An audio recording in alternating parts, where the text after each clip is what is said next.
Gentleman yields. Chair recognizes Mr. Wilson. Thank you, Mr. Chairman. And the chairman is correct. There is an alliance of war criminal Putin invading Ukraine, the CCP threatening Taiwan, the rogue regime planning to vaporize Israel and then vaporize the United States.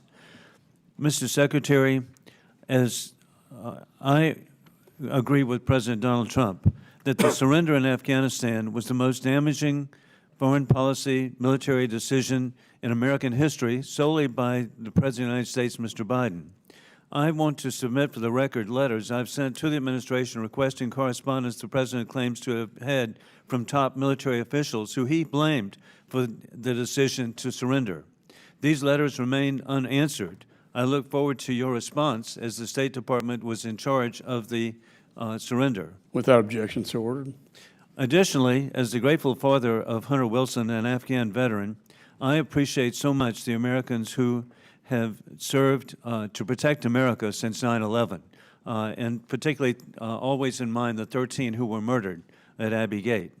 With that in mind, Mr. Secretary, how many American citizens and licensed permanent residents are in Afghanistan today, and are any of them currently being held hostage by the Taliban?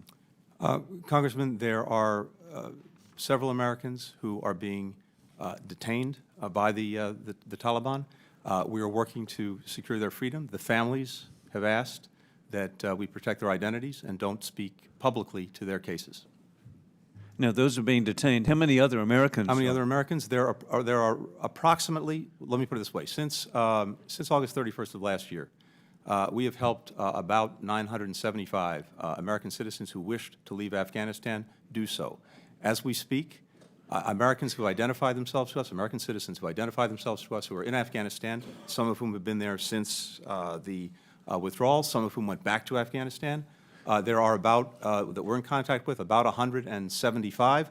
44 of them are ready to leave, and we are working to effectuate their departure. Well, their security is just so important for the American people, and I urge everything. But again, it's just inexcusable, the surrender and the consequence of the invasion of Ukraine, the threats to Taiwan, the threats of vaporization of the people of Israel and America because, sadly, the weakness that has been displayed. I see it very differently, Congressman. I see us ending America's longest war. I think that's a good thing for the United States. It freed up our ability to devote focus and resources on Ukraine to deal with the rise of China. Mr. Secretary, we are in a global war on terrorism. It is not over. And by allowing safe havens in Afghanistan, you're putting the American people at risk. It's my understanding there are now 27 terrorist organizations actively working. We already know Osama bin Laden operated out of a cave in Afghanistan. We don't need to learn that again. More than a decade ago, as you know, we took out the leader in Afghanistan, the successor leader of al-Qaeda, Mr. Zawahiri. We took out a leading financier in Somalia who was helping to finance any return of al-Qaeda in Afghanistan. We've demonstrated the ability to continue to go at those who would do us harm. You've created a safe haven in Afghanistan. I mean, it's inconceivable. And President Trump was correct. Bagram should have never been abandoned. With that in mind, the administration has been inexcusable in its delay providing weapons systems defensive to Ukraine. In fact, the long-range missiles that could be provided have been delayed. These could be so helpful because they could destroy the Iranian drones that are currently located illegally, obviously, in Crimea. And so what is being done to release the latest equipment, let's stop a war. We can do that by providing proper defensive equipment.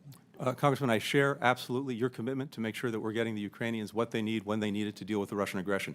That's what we've done going back before day one, including drawdowns of equipment in September before the aggression, in December before the aggression, to make sure that they actually had in hand what they needed to repel it if it came, including stingers and javelins. So the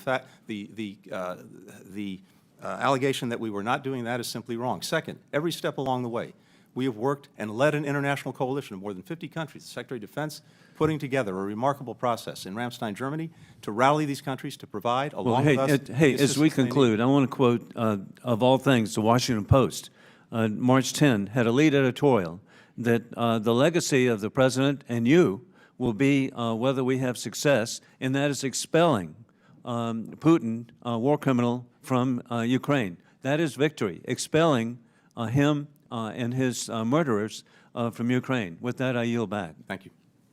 Gentleman yields.